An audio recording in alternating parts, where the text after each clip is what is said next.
เลี้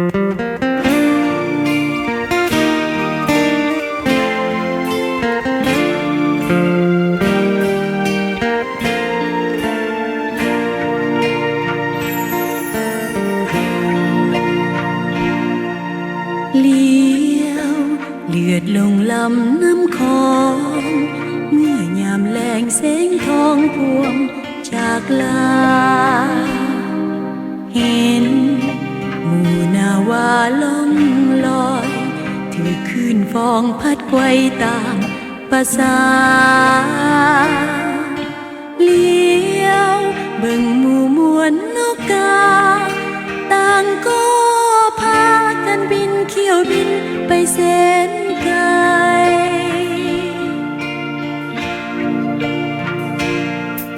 สาว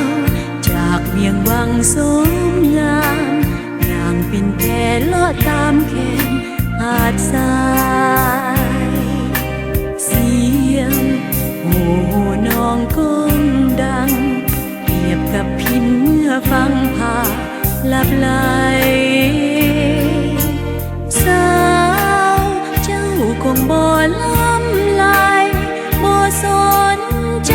ว่ายังมีภัยเศร้าโศกางามแท้เมื่อมาเห็น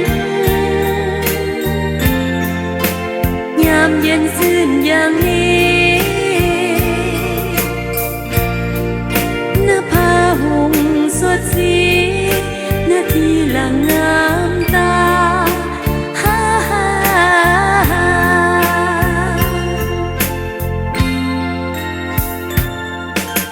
แสงจากสุรีค่อยเบา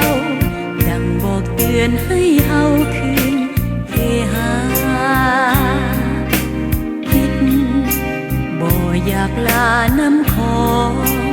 อยากนั่งสมคืนฟองคู่มัดสายสาวเจ้าคงบ่หวนมาก่อนสายตาคนที่ขัดสนห่วมหา